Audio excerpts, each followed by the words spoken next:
काबिल सद एहतराम मोहसिन अहले सुन्नत मखदूम गिरामी पीर तरीकत हज़रत सैयद दादा बापू साहब किबला तशरीफ फरमा, तमाम सादात किराम उलमाए ज़वील एहतराम बिलखुसूस हज़रत अल्लामा मौलाना अकबर साहब, मौलाना हाफिज सादिक साहब, बुलबुल बाग मदीना हज़रत कादी रिजवान साहब, तशरीफ फरमा, उलमाए किराम, सामीन किराम, ख़वातीन इस्लाम, अस्सलामु अलैकुम व रहमतुल्लाहि व बरकातुहू।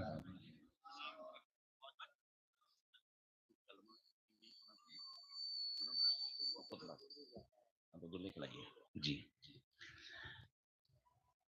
नहमदुहु व नुसल्ली व नुसल्लिमु अला रसूलिहिल करीम व अला आलिहि व अस्हाबिहि अजमाइन, अम्मा बाद, फ़अऊज़ु बिल्लाहि मिनश शैतानिर रजीम, बिस्मिल्लाहिर रहमानिर रहीम, मा अताकुमुर रसूल फ़ख़ुज़ूहु व मा नहाकुम अन्हु फ़ंतहू, सदक़ल्लाहु मौलाना अज़ीम। दुरूद शरीफ पढ़ें, अल्लाहुम्मा सल्लि अला सय्यिदना मौलाना मुहम्मदिन मअदनी जुदी वल करम व आलिहि व सहबिहि व बारिक वसल्लम। आज हम और आप महुआ की सरजमीन पर मस्जिद सैयदा फातिमा और मदरसे मरियम के इफ्तिताह के मौके पर और खासकर 9 जोड़ों की इज्तिमाई शादी के मौके पर अल्लाह उसके रसूल के जिक्र के लिए जमा हुए। अल्लाह ताला हम सब के इकट्ठा होने को कबूल फरमाए। मौला करीम हमारी इस महफिल को दुनिया व आखिरत में हम सब के लिए जरिए नजात बनाए। जिन जिन हजरात ने जिस अंदाज से भी दामे दिना में कदम सुखन हिस्सा लिया, अल्लाह ताला दुनिया व आखिरत में उसका बेहतर अजर उन्हें अता फरमाए। मस्जिद सईदा फातिमा को अल्लाह तबारक व तआला यहाँ के इर्द गिर्द के महल्ले वालों को आबाद करने की तौफीक अता फरमाए और जिन्होंने इसमें हिस्सा लिया है उसकी तामीर में अल्लाह ताला जन्नत में जन्नतुल फिरदौस में आला मकाम अता फरमाए और अपने महबूब का पड़ोस नसीब फरमाए। हजरात,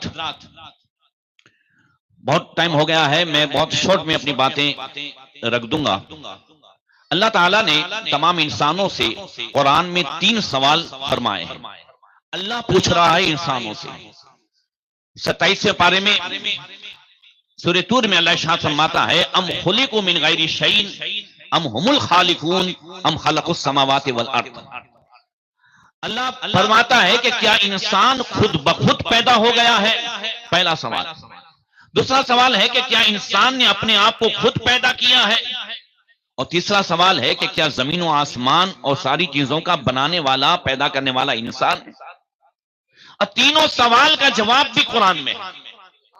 पहले दोनों सवाल कि क्या इंसान खुद ब खुद उगाया है या इंसान ने अपने आप को खुद पैदा किया है, इसका जवाब अल्लाह ताला सूरह दहर 29वें पारे में अता फरमाता है, हल अता अलल इंसान हीनु मिनद दहर लम यकुन शैअम मज़कूरा इन्ना खलक़नल इंसाना मिन नुतफ़तिन।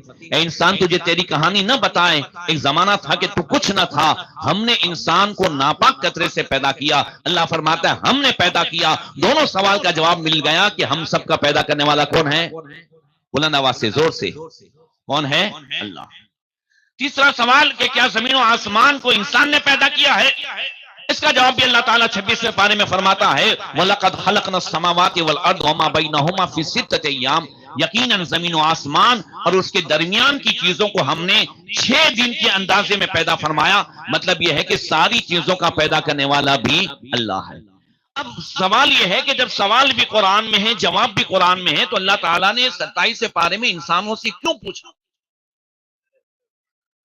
तो मुफस्सिरीन फरमाते हैं कि पूछने का मकसद यह है कि ए इंसान, अगर तू खुद ब खुद पैदा हो गया है तो तेरी मर्जी है, जिस तरह चाहे जी, जैसे चाहे रहे, कोई रोक टोक नहीं। और जमीन और आसमान की सारी चीजों को तूने पैदा किया है तो तेरी मर्जी है, जैसे चाहे यूज कर। फिर शराब और शरबत में कोई फर्क नहीं, फिर निकाह और जिना में कोई तमीज नहीं, फिर ब्याज और कारोबार में, बिजनेस में कोई फर्क नहीं, फिर हलाल और हराम में कोई तमीज नहीं। तेरी चीजें हैं, तू चाहे यूज कर। और अगर ऐसा नहीं है, तेरा पैदा करने वाला भी अल्लाह है और सारी चीजों का पैदा करने वाला भी अल्लाह है, तो दुनिया में तुझे अपनी मर्जी से नहीं जीना है। अल्लाह किसकी मर्जी से जीना है? कहा मेरी मर्जी से जीना है। कहा मौला तेरी मर्जी क्या है? तो रब फरमाता है मा आताकुमुर रसूल फखुजू व मा नहाकुम अन्हु फंतहू। मेरा महबूब जो दे वो ले लो, जिससे रोके उससे रुक जाओ। पता ये चला महबूब देते हैं, बुलंद आवाज से। रसूल कहते ही उसे हैं जो अल्लाह से ले और मखलूक को दे। कैसा देते हैं? एक हदीस पेश करके ईमान ताजा हो जाए, आगे बढ़ता हूं। हजरत अबू हुरैरा कहते हैं कि एक गजवे में हम सब थे और खाना खत्म हो गया। मैं हुजूर के पास से निकला तो आका ने फरमाया अबू हुरैरा तुम्हारे पास कुछ है? अर्ज़ की या रसूलल्लाह झोले में कुछ खजूरें हैं। फरमाया दस्तरखान बिछाओ और वो उसमें डाल दो। कहते हैं मैंने जब झोला उल्टा किया तो फइदा अहिदम व इशरीन तमरतन 21 खजूरें थी। हुजूर ने फरमाया उदू अशरतन, अबू हुरैरा 10 को बुलाओ। कहा मैंने बुलाया फ़अकलू हत्ता शबीउ, 10 ने खाया, वो गए। हुजूर ने फरमाया उदू अशरतन, अबू हुरैरा और 10 को बुलाओ। हत्ता अकल अल जैश कुल्ला, यहां तक के सारे लश्कर ने खा लिया। अब मैं देख रहा हूं तो फइदा अहिदम व इशरीन तमरतन, अभी भी 21 खजूरें पड़ी हुई है। हुजूर ने फरमाया या अबा हुरैरा इज़ा अरदत अन ताखुज़ मिन्हु शयअन फदखुल यदक फी। अबू हुरैरा 21 खजूरें जो है ना जो तुमने डाली थी वापस ले लो, झोले में डाल दो, और जब जब खाने का इरादा करो बिस्मिल्लाह पढ़ के अंदर हाथ डाल के खाते रहना, कभी भी झोले को उल्टा मत करना। अब अबू हुरैरा कहते हैं कि फ़अकल तो मिन्हु हयातन लिन्नबी सल्लल्लाहु अलैहि वसल्लम व अबी बकर व उमर व उस्मान, मैं उस ठेले में से हुजूर के जमाने में भी खाता रहा, सिद्दीक़ अकबर की खिलाफत के जमाने में भी खाता रहा, हजरत उमर के जमाने में भी खाता रहा, उस्मान गनी के जमाने में भी खाता रहा। फलम्मा उतिला उस्मान इंतहबा माफी बैती व इंतहबल मिज़वत, जब हजरत उस्मान गनी की शहादत हुई, मदीने में अफरा तफरी हुई और ये ठेला कोई मेरे घर से चुरा गया। हजरत अबू हुरैरा कहते हैं सहाबा व ताबईन से अला उखबिरुकुम कम अकलतुम मिन्हु, मैं तुम्हें बताऊं कि मैंने उस झोले में से कितना खाया? असली हाँ बताओ कितना खाया? का अकलतु मिन्हु अक्सरा मिम्मतै वस्किन व अखज़तु मिन्हु 50 वस्कन फी सबीलिल्लाह, का मैंने उसमें से 200 वस्क से ज्यादा खजूरें खाई और 50 वस्क खजूरें अल्लाह की राह में खैरात की। एक वस्क होता है 60 सा का, एक सा होता है 4 किलो 90 ग्राम का। मौजूदा मुहक्किकीन कहते हैं अबू हुरैरा ने 21 खजूरों में से 54 टन खजूरें, 45 टन खजूरें खाई, 9 टन खजूरें अल्लाह की राह में खैरात की।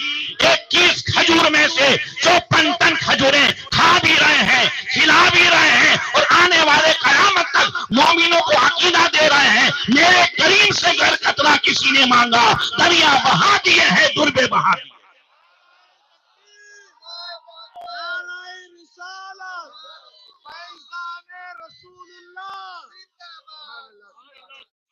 ये है महबूब की अता। जोर से, महबूब तो देते ही देते हैं, महबूब के सदके में महबूब के गुलाम भी देते हैं। फरमाया अल्लाह के रसूल सल्लल्लाहु अलैहि वसल्लम ने इन्ना लिल्लाहि खल्कन खलकहुम लिहवाइजिन नास फयूज़उ नास फी हवाइजिन इलैहिम उलाइकल आमीनून मिन अज़ाबिल्लाह। अल्लाह ताला ने मखलूक में कुछ बंदे पैदा ही इसीलिए किए हैं ताकि लोगों की जरूरत को पूरा करें। जोर से कह दो, हम अहले सुन्नत व जमात का अकीदा यह है, हुजूर देते हैं, औलिया देते हैं, अहले बैत देते हैं, सहाबा देते हैं, मगर अल्लाह की अता से देते हैं। ऐसे ही हुजूर इल्मे गैब जानते हैं, औलिया जानते हैं, हमें हमारा अकीदा यह है सब अल्लाह की अता से। जोर से, अल्लाह की अता के बगैर ना कोई नबी वली दे सकता है, ना कुछ जान सकता है। जोर से बोलो। अब हुजूर ने क्या देखा और क्या दिया, ये तो एक तो देख लिया आपने। अब हमें हुजूर ने शरीयत के हिसाब से क्या दिया। एक हदीस पास पेश करता हूं, पता चलेगा कि 1400 साल पहले नबी ने क्या देखा और हमें किस तरीके से आगाह और सावधान किया। आज जिस जमाने में हम जिंदगी गुजार रहे हैं बिल्कुल कयामत से करीब है।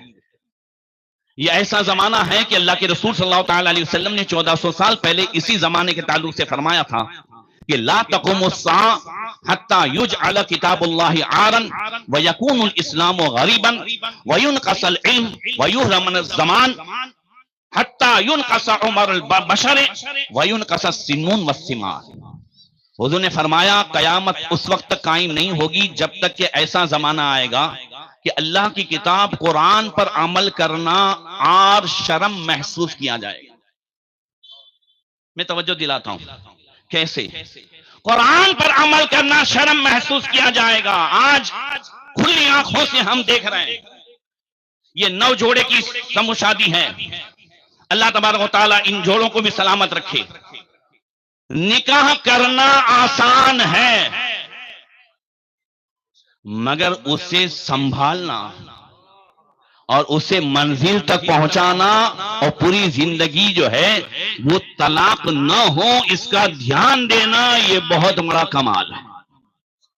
आज के दौर में बंदा धड़ाधड़ तलाकें दिए जाता है और जब तलाक 3 दे देता है, हावी साहब, तलाक 3 दे देता है और फिर जैसे 3 गोलियां मुझे कोई मारे और फिर मैं मर जाऊं, मेरे खानदान वाले ऐसे डॉक्टर को ढूंढे जो कहे कि नहीं मरा है।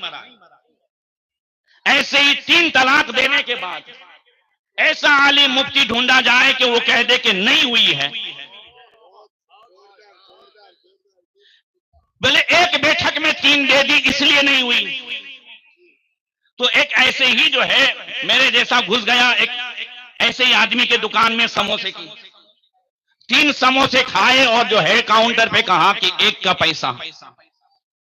तो उसने कहा 3 खाए, बोले एक ही बैठक में खाए ना, तो पैसा तो एक ही का दूंगा। जब आप 3 तलाक को एक मानते हो, एक ही बैठक में दी, फिर क्या होता है?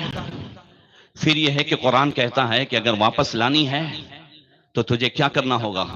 हलाला करना होगा। अब यहां पे कुरान के हुक्म पर आर, अब शर्म, अब यह है कि मौलाना कुछ रास्ता निकालो। हुजूर 40वां भी नहीं हुआ है हज़रत अल्लामा मौलाना तहज़ीबुल इस्लाम साहब रहमतुल्लाह तआला अलैह का, जिनकी शहादत हुई आसाम में। अहले सुन्नत के वो आलिम फजर की नमाज में मुसल्ले पर एक आदमी ने शहीद कर दिया। आदमी का नाम था इब्राहिम। क्या कसूर था? क्या कसूर था उस मौलाना का? वो मौलाना के पास गया, पहले तो कहता है तावीज दे दो, मेरी बीवी जो है मुझे उसे वापस लाना है। बोले कैसे वापस लाना है? सामने बैठी है। बोले नहीं, मैंने 3 तलाक दे दिए। बोले 3 तलाक दे दिए तो तावीज से कैसे आएगी? तो कुरान कहता है कि हलाला। बोले नहीं मौलाना, हलाला का नाम मत लो, रास्ता निकालो। बोले रास्ता में कैसे निकालूं? शरीयत में ही तो नहीं है, ये तो कुरान के दूसरे पारे में है। पहले तुझे कुरान ने बताया था हलाले की नौबत पूरी जिंदगी नहीं आ सकती है। अगर हम तलाक से पहले किसी आलिम और मुफ्ती से मुलाकात कर लें, जैसे हम सारे काम में जानकारों से मुलाकात करते हैं, हमारी कमजोरी यह है कि हम मसला बिगड़ने के बाद आलिम के पास इसलिए जाते हैं कि वो रास्ता निकाले। आलिम के बाप की शरीयत नहीं है, वो रास्ता नहीं निकाल सकता। और रास्ता अल्लाह के रसूल ने 1400 साल पहले जो बताया है उसी पे चलना। मौलाना तहज़ीबुल इस्लाम साहब ने कहा मैं क्या इसमें रास्ता निकालूं? दूसरी मरतबा आया, तीसरी मरतबा, जिस सुबह फजर में उसने शहीद किया, उस्ताद कहता है मौलाना अगर रास्ता नहीं निकाला तो मैं देख लूंगा। मौलाना ने कहा मैं कैसे रास्ता निकालूं? फजर में उन्होंने अजान दी, सुन्नत पढ़ के मुसल्ले पे बैठे थे, पीछे से छुरा लेके आया। इतना काम किया था मौलाना तहज़ीबुल इस्लाम साहब में आसाम के उस इलाके में। जब उनकी शहादत हुई तो उस इलाके के लोगों ने 2 दिन तक खाना नहीं खाया। सिर्फ उसकी शहादत इसलिए हुई कि उसने कुरान का हुक्म सुनाया। हत्ता युजअल किताबुल्लाहि आरन, 1400 साल पहले नबी ने फरमाया था ऐसा जमाना आएगा कि लोग कुरान पर अमल करने को आर समझेंगे। ऐसा रास्ता है कि पूरी जिंदगी हलाला ना हो। मैं कोई तलाक की तरगीब नहीं देता, मगर मैं हमारे वकीलों से भी कहता हूं कि उलमा से मिल लें, एक बैठक कर लें और ऐसा तलाकनामा बनाए, तुम फुला बिन फुला, सामे पक्ष वाला फुला बिन फुला, फुला तारीख को शरीयत मोहम्मदिया के मुजब निकाह हुआ था, मन मेल न होने की वजह से, घर संसार न होने की वजह से शरीयत मोहम्मदिया के मुजब तलाक देता हूं, खत्म। क्या फायदा होगा? फायदा यह होगा कि अब 3 महीने के अंदर दोनों में अगर पछतावा हुआ और वो उसको वापस बुला ले तो निकाह की भी जरूरत नहीं। 3 महीना खत्म हुआ, अब वो लड़की किसी और से निकाह करना चाहती है तो भी करे, और अगर इससे वापस निकाह करना चाहती है तो नए महर से कर ले, हलाले की कोई जरूरत नहीं, पूरी जिंदगी कभी भी पछतावा हो तो वापस आ सकती है। एक ही तलाक पड़ेगी, आइंदा 2 का मालिक रहेगा। ये किसी आलिम और मुफ्ती से मिलेंगे तब ना होगा। कुरान में 2 और 5वें पारे में मैं आज यहां से मैसेज देना चाहता हूं, अगर आप कुरान पढ़ना नहीं जानते, उर्दू तर्जमा पढ़ना नहीं जानते, तो सुनना तो जानते हैं ना, हर एक के मोबाइल में है। बस कंजुल ईमान, और ऐसा है कि बस सिर्फ जो है टच करें, तिलावत भी शुरू हो जाए, तर्जमा भी शुरू हो जाए, रोज के 1-2 रुकू सुनने की आदत डाले, पता चले कुरान ने हमें क्या जिंदगी अता फरमाई है, क्या दर्स अता फरमाया है, क्या सबक अता फरमाया है। हजरत उमर ने कुरान पढ़ा नहीं था, बहन की जबान से सुना था। तो कत्ल करने के इरादे से चलने वाले उमर की जिंदगी में इनकलाब आया, तो आज उन्हीं के सदके में कुरान से हमारी भी जिंदगी में इनकलाब आ सकता है। वसयकूनुल इस्लाम गरीबा, दूसरी निशानी अल्लाह के रसूल ने बयान फरमाई कि इस्लाम अजनबी हो जाएगा। इस्लाम कैसे अजनबी होगा? इस्लाम अजनबी नहीं हुआ है, मुसलमान अजनबी हो गया। मुसलमान अजनबी हो जाएगा। आज पहचान में नहीं आता है मुसलमान। चंद सालों पहले इसी उर्स हाफिज मिल्लत, जो आज हजरत का उर्स है, इस मौके पर हम लोग मुबारकपुर गए थे। उस्तादिल करीम मुफ्ती साहब रहमतुल्लाह तआला अलैह साथ में थे, और एक साहब जो है वो सीट में सामने नौजवान था, बैठा था। वो किन्नर लोग आते हैं ना, आकर के कभी उलमा सादात को कुछ नहीं कहते, तो वो उससे पैसा मांगा, वो नहीं दिया तो मारा मारी हुई, सब हुआ। उस पूरे दिन भी हमने नमाजें पढ़ी।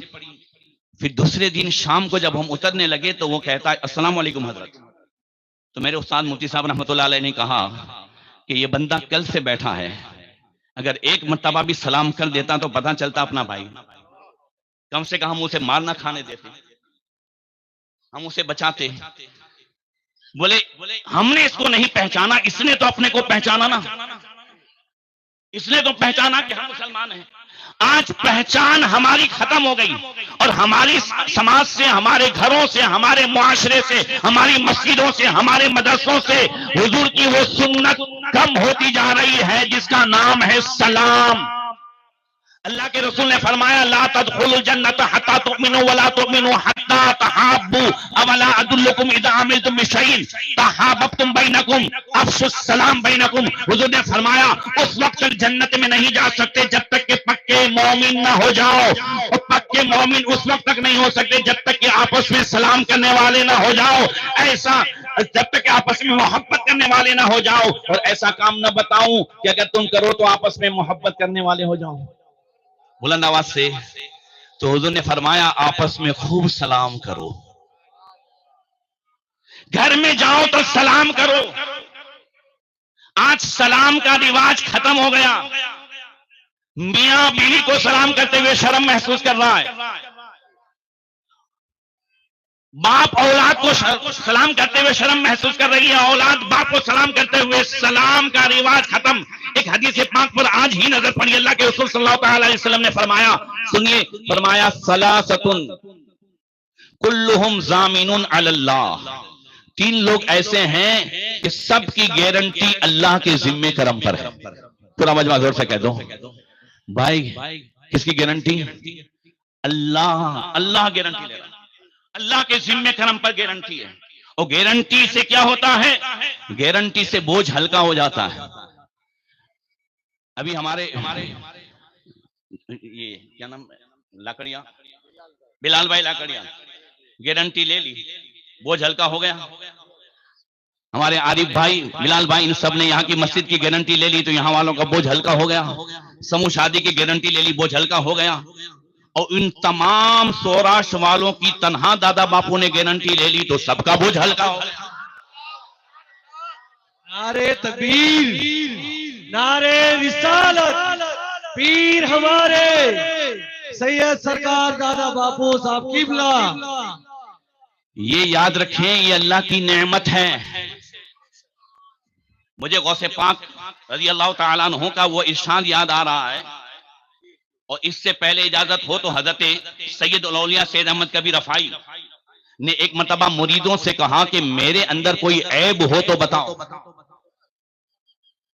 सारे मुरीद परेशान, पीर साहब कह रहे मेरे अंदर ऐब हो तो बताओ। एक मुरीद खड़ा हुआ, कहा हुजूर आपके अंदर बहुत बड़ा ऐब है। कहा जल्दी बताओ कौन सा ऐब है। कहा हम जैसे निकम्मों को अपने दामन में लेना, हम जैसे बूढ़ों को पालना। हजरत सैयदुल औलिया सैयद अहमद कबीर रफाई रोने लगे, सारा मजमा रोने लगा। आपने फरमाया मैं कौन हूं, मैं तो तुम्हारा खादिम हूं। मैं कहता हूं ये ऐब नहीं, ये इनका करम है, ये इनकी खूबी है कि आज पूरे सौराष्ट्र को अपने दामन में लिए हुए हैं और ऐसे ऐसे गांव को अपने दामन में लिए हुए हैं कि जहां किसी की हिम्मत नहीं हो सकती। आज सुन्नियत का परचम कयामत तक सौराष्ट्र और गुजरात वाले याद रखेंगे कि हाँ, गौसे पाक ने कोई तोहफा गुजरात वालों को दिया था।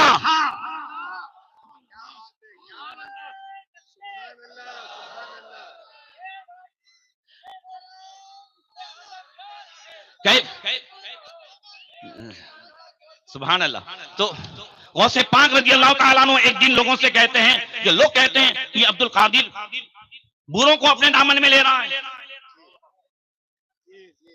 हुजूर गौसे पाक से कहा गया, गौसे पाक एक शेख अब्दुल कादिर जिलानी आपके दामन में अच्छे भी हैं बुरे भी हैं, रदी भी है तय्यब भी है मुरीद में। फरमाया फअम्मल जय्यिद फहुवा लना व अम्मल रदी फनहनु लहू। कहा जो अच्छे हैं वो तो हमारे हैं और जो बुरे हैं उसके लिए अब्दुल कादिर हैं। आला फरमाते हैं रज़ाई होना बिलक, तू नहीं जय्यद तो न हो, सैयदे जय्यदे हर दहर है मौला तेरा। बद सही चोर सही मुजरिमो नाकारा सही है, वो कैसा ही सही है तो करीमा तेरा। तो गौसे पाक फरमाते हैं कैसा यरहमुल उसात, लोग कहते हैं ये अब्दुल कादिर नाफरमानों पर कैसे रहम कर रहा है। गौसे पाक फरमाते वहुम मौज़िउर रहमा, क्या यही नाफरमान तो दामन में लेने के लायक हैं, यही रहम के काबिल हैं। अब एक मिसाल गौसे पाक ने दी है। गौसे पाक क्या फरमाते हैं, इज़ा राआ अहदुकुम वलदहु असीरन फी यदिल काफिर अलैसा यज्तहिदु फी तखलीसिही। गौसे पाक फरमाते हैं कि अगर तुम में से किसी का बेटा अगर दुश्मन की कैद में चला जाए तो तुम छुड़ाने की कोशिश करोगे कि नहीं? कहते कोशिश करोगे? बेटा दुश्मन की कैद में चला गया है, कोशिश करोगे कि नहीं? कहा हम कोशिश करेंगे। फरमाया हाँ कज़ल आरिफ अल खल्क़ु जमीउ का औलादी। फरमाया ऐसे ही आरिफ बिल्लाह होता है, ये सारी मखलूक उसकी औलाद की तरह होती है और ये पूरे सौराष्ट्र का बाप होगा।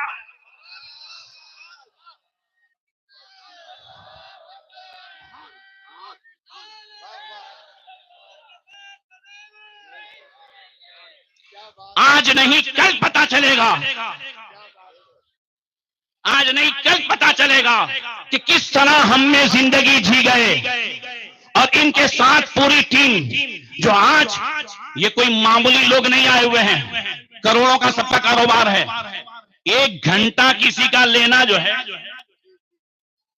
वो मामूली नहीं रहता, मगर ये सब दौड़ भाग करते हुए आए हैं। मैं सबसे कहता हूं कि आपका आना, दादा बापू की आवाज पे लब्बैक कहना और हर जगह मस्जिद और मदरसा बनाना, जगह जगह समूह शादी करना, ये रायगा नहीं है।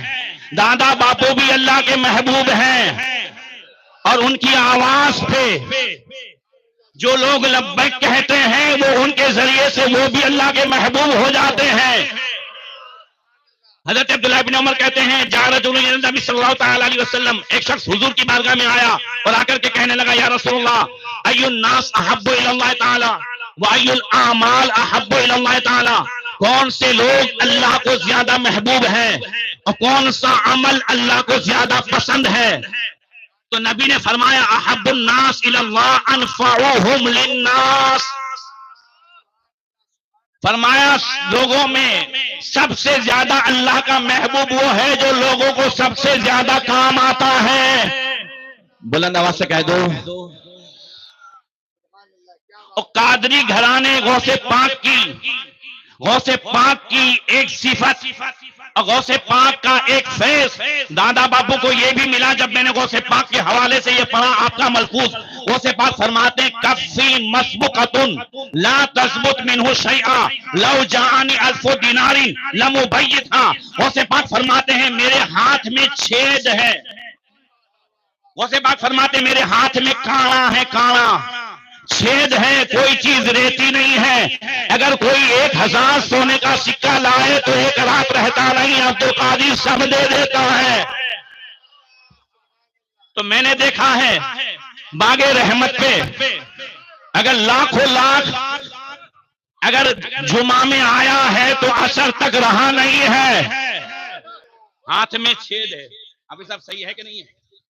ये गौसे पाक का वो फेज मिला है, ये कादरी जो है वो तोहफा मिला है। अल्लाह अकबर। फिर फरमाया सबसे पसंदीदा अमल अल्लाह के नजदीक क्या है? तुदखिलुस सुरूर अलल मुस्लिम, किसी मुसलमान को खुश करना। जोर से बोलो, जोर से बोलो। कैसे खुश करोगे? तो हुजूर ने फरमाया तकशिफो कुर्बतन औ तकजी दैनन औ ततरुदु जुआन। और ये तीनों चीजें समूह शादी में पाई जाती है। कैसे किसी मुसलमान को खुश करोगे? फरमाया या तो उसकी परेशानी को दूर करके, या उसके कर्ज को जो है अदा करके, या उसकी भूख को मिटा करके। आज के इस दौर में कि जहां हमारी समाज के अंदर सबसे बड़ी बदी जो आई है ना, जो सारी बदियों की जड़ है, वो है देखा देखी। वो क्या है? सारी बुराइयों की जड़ क्या है? देखा देखी। हर चीज में ये देखा देखी अगर हमारे अंदर से चली जाए और हम उतना पांव फैलाएं जितनी चादर हो, तो कसम से किसी की भी जमीन जा नहीं सकती और किसी पर ब्याज हो नहीं सकता। आज शादियों से बढ़ करके आज हमने नेक कामों में भी फजूल खर्चियों को शामिल कर लिया है। फटाके, डीजे बाजे, और फटाके तो अब मिलाद में भी हाफिज साहब मादल्ला, उर्सों में फटाके, चादर शरीफ चढ़ाते जा रहे हैं तो फटाके। फटाके के फजूल खर्च होने में किसी को भी जो है इख्तिलाफ है। कोई अकल रखने वाला कह सकता है कि फटाका फजूल खर्ची नहीं है, कोई काम की चीज है। पूरा मजमा किसी को हो तो उंगली ऊंची करे, फटाका फजूल खर्ची है कि नहीं? पूरा मजमा को है कि नहीं? एक सीधी बात बताऊं ना, मैं 10,000 का बंडल निकाल करके अगर उस पे लाइटर से आग लगाऊं, आप मेरा हाथ पकड़ोगे कि नहीं? आप कहोगे बापू पहले इसको दम करो, इसको कुछ हुआ है। मैं 10,000 के बंडल को बगैर आवाज के जलाऊं तो पागल, और आप आवाज के साथ जलाएं तो अकलमंद। जिनको हर काम में बिदात नजर आती है उन्हें भी फटाके में बिदात नहीं नजर आती। वो फजूल खर्ची है, इसमें किसी को कोई शक नहीं। और याद रखें एक और हदीस, आखिरी अभी साहब आखिरी हदीस, बड़ी प्यारी हदीस याद आई है। इसकी शुरुआत हो चुकी है जो नबी ने फरमाया। अल्लाह अकबर। क्या नबी ने फरमाया?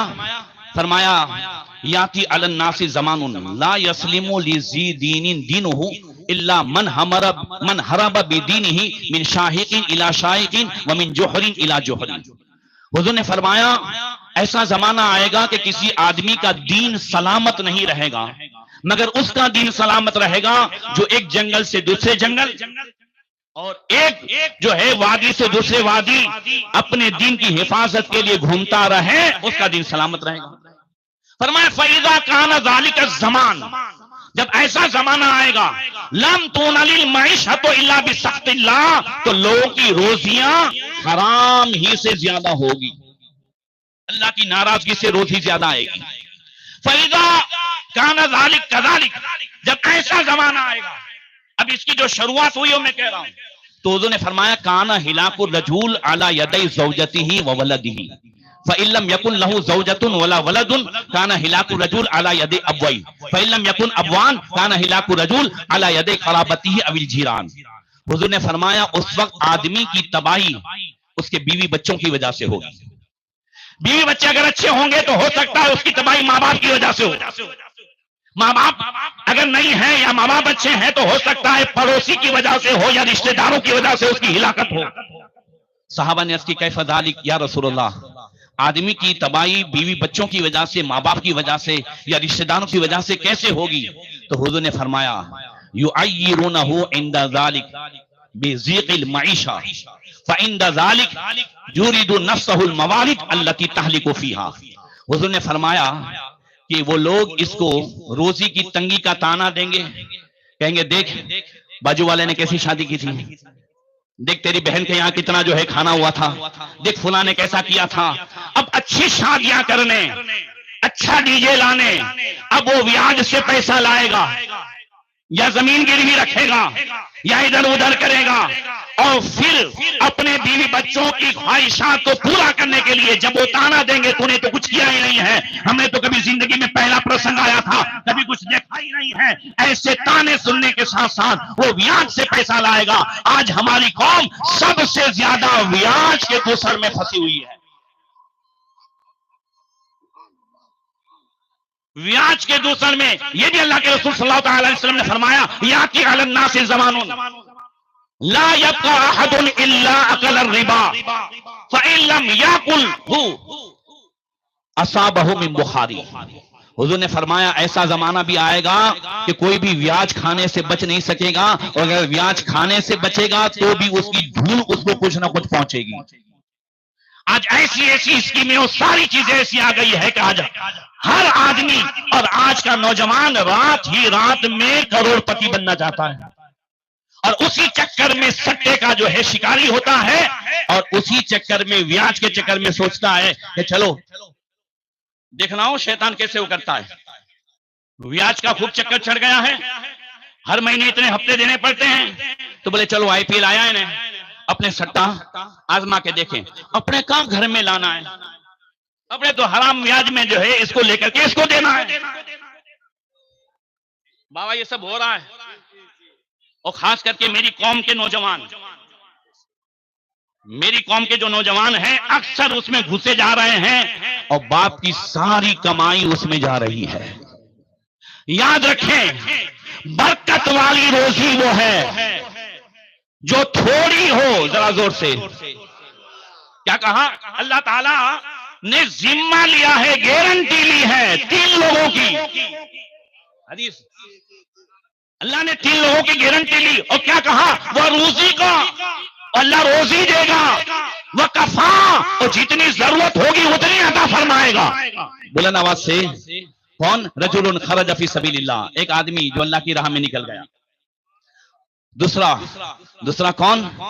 का रजुलुन खरज इलल मस्जिद फहुवा जामिनुन अलल्लाह, जो मस्जिद की तरफ निकला। जरा जोर से, मस्जिद बना देना जो है यारी भाई, आज इकबाल भाई उन सबका मामला हो गया, अब इसे आबाद करना महल्ले वालों का काम है। अब जिम्मेदारी महल्ले वालों की है। मक्का शरीफ जब आबाद नहीं था और दुनिया में मखलूक जो है इतनी नहीं थी, मुसलमान इतने नहीं थे, तो पैलेस्टाइन में रहने वाले इब्राहिम अलैहिस्सलाम को हुक्म हुआ हजरत हाजरा और इस्माइल अलैहिस्सलाम को यहां रखो। तब काबा शरीफ किले की शक्ल में था, काबा तामीर करके उन्होंने क्या कहा, रब्बना इन्नी अस्कनतु मिन ज़ुर्रिय्यती बिवादिन गैरि ज़ी ज़रअइन इंदा बैतिकल मुहर्रम रब्बना लियुकीमुस सलाह। 13वें पारे में अल्लाह फरमाता है, उन्होंने दुआ की, अल्लाह मैंने बेआबोदाना चटियल मैदान में बीवी बच्चे को ठहराया है तेरे हुर्मत वाले घर के पास, इसलिए कि यहाँ नमाज कायम करे। तो पता चला मस्जिदें कोई और बनाएगा मगर इससे आबाद पड़ोसी करेंगे। आबाद कौन करेंगे, जरा जोर से कहो। और जब पड़ोसी आबाद करने के निकलता है ना, और इर्द गिर्द जो यहाँ है उनकी रोजी और उनकी जो है गारंटी, अल्लाह के रसूल ने फरमाया, मन गदा इला सलाती सुबह फहुवा ज़ामिनुन अलल्लाह, जो फजर की नमाज के लिए निकल गया वो अल्लाह की गारंटी में आ गया। बुलंद आवाज से, हर एक की गारंटी की लिमिट है। आज इकबाल भाई लाकड़िया लिमिट है, आरिफ भाई लिमिट है, सादिक भाई लिमिट है, सबकी लिमिट है कि नहीं है। केस का कोई मसला हो तो मैं डीएसपी के पास जाऊंगा, लिमिट है। जमीन का मामला है, कलेक्टर के पास जाऊंगा, लिमिट है। मगर फजर पढ़ने वाला उसकी गारंटी में आ रहा है जिसके खजाने की कोई लिमिट ही नहीं है। आना तेरा काम होगा फजर पढ़ने के लिए, और तेरी हर बिगड़ी का बनाना परवरदिगार का काम होगा। और तीसरा वो आदमी जो गारंटी में है वो कौन है, तो फरमाया इज़ा दखला बैतहू व सल्लमा फहुवा ज़ामिनुन अलल्लाह, जो घर में गया और उसने घर वालों को सलाम कर लिया। बुलंद आवाज से, घर में सलाम कर दिया, एक मर्तबा दुरूद शरीफ पढ़ लिया, बिस्मिल्लाह पढ़ लिया और एक मर्तबा सूरह इखलास पढ़ लिया, तो मदीने वाले कहते हैं कभी भी इसकी रोजी में कमी नहीं आएगी, मेरी गारंटी है। अल्लाह ताला तौफीक अता फरमाए, इन तमाम जोड़ों को भी सलामत रखे, देने वालों को भी सलामत रखे, और ये जितने यहाँ आए हुए हैं जिन्होंने जिस अंदाज से भी मेहनत की, अल्लाह ताला सबकी मेहनत को ऐसा कबूल फरमाए कि कल क़यामत में हम दादा बापू के साथ हों, औसे पाक के झुरमुट में हों, और फिर एक ही जो है नारे के साथ जन्नत में दाखिला हो। अस्सलामु अलैकुम व रहमतुल्लाह। जी